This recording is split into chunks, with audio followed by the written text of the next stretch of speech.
Good morning everyone. আজকে আমি InShot থেকে কীভাবে এডিট করি ভিডিও সেটা দেখাবো। চলে গেলাম ফার্স্টে ভিডিওতে, তারপর এখান থেকে ভিডিওগুলো সিলেক্ট করে নেব যেগুলো হবে।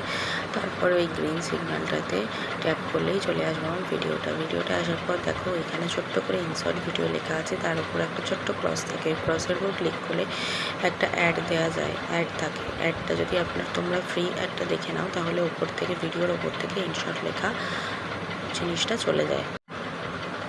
আমার ইনশট লেখা জিনিসটা যতক্ষণ চলে যাচ্ছে দেখো, এবার ইনশট লেখাটা নেই ভিডিওর ওপরে।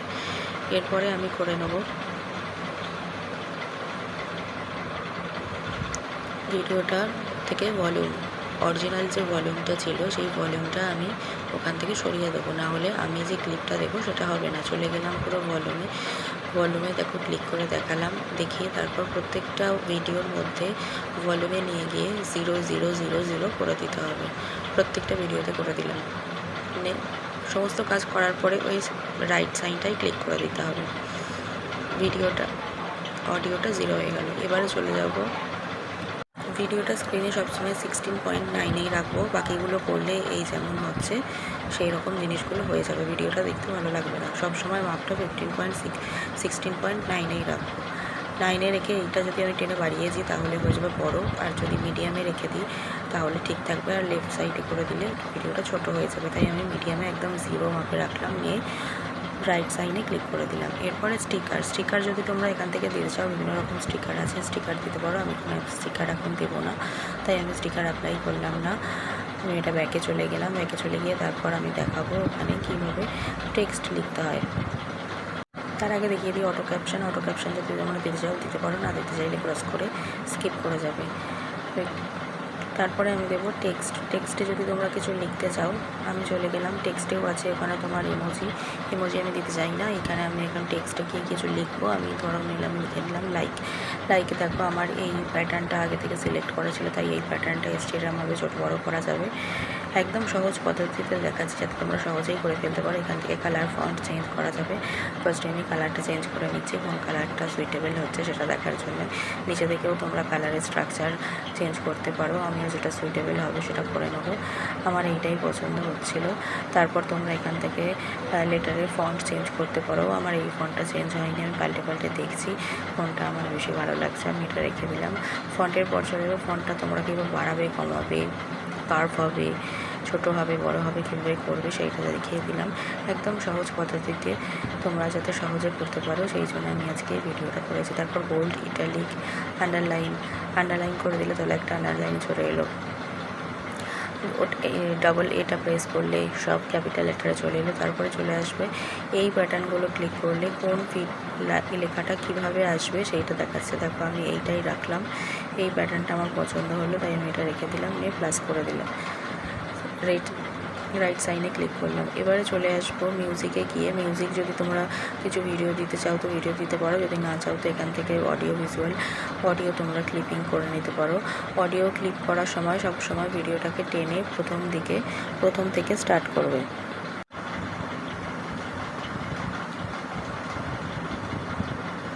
অডিও কথা বলতে যদি তোমাদের মনে হয় যে আমি এখানটা একটু পজ করবো, ওই সেম প্যাটার্নে ওই রেড সিগন্যালটাই ক্লিক করেই তোমরা আবার ওইখানটা পজ করতে পারো। নেক্সট আবার যখন অডিওটা দিতে চাইবে তখন আবার ওই রেড সিগন্যালেই ক্লিক করে করতে পারো। এই যে অডিও চালানোর সময় ভিডিওটাকে একদম টেনে স্টার্টের কাছে নিয়ে চলে আসতে হবে, তারপর তোমরা অডিওটা করতে যাবো। তারপরে বিভিন্ন অপশান আছে, এফেক্ট অপশান আছে, এখান থেকে যদি তোমরা বিভিন্ন এফেক্ট চেঞ্জ করতে চাও, কালার এফেক্ট চেঞ্জ করতে চাও চেঞ্জ করতে পারো।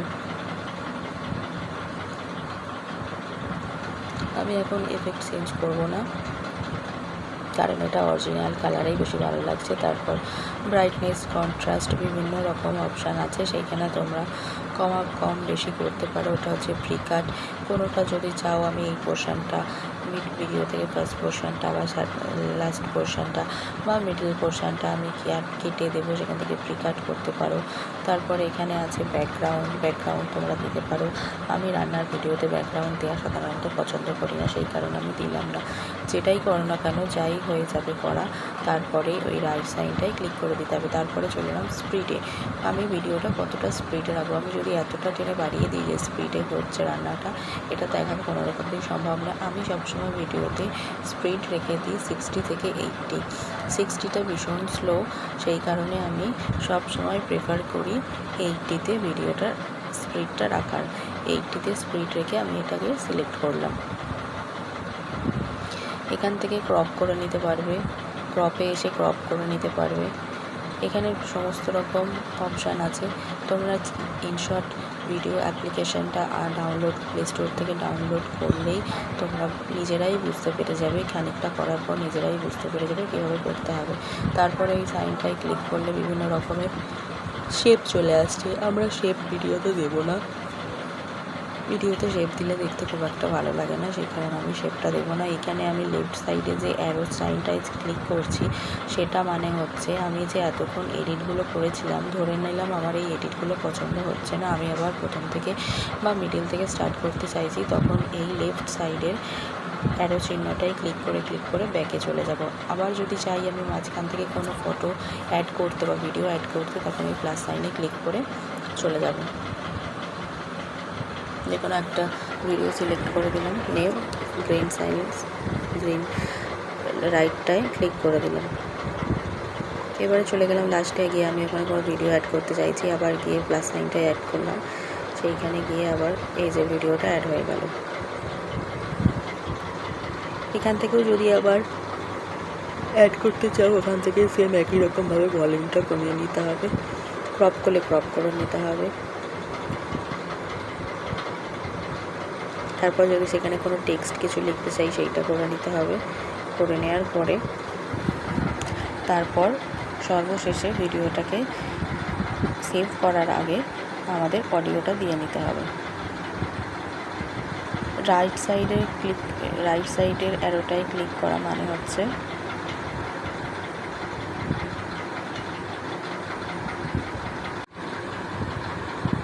তারপর ভিডিওটা সেভ হয়ে গেল, সেভ করে নিলাম, সেভ হয়ে গেল। আবার যদি পুনরায় চালাতে চাই, সেম একই রকমভাবে এখান থেকে নিয়ে আসতে হবে। এবার কোনো জায়গায় যদি পজ করে দিয়ে আমি কিছু দেখতে চাই, এবার ভিডিওটা কত মিনিটের ভিডিও সেইটা দেখা যাবে।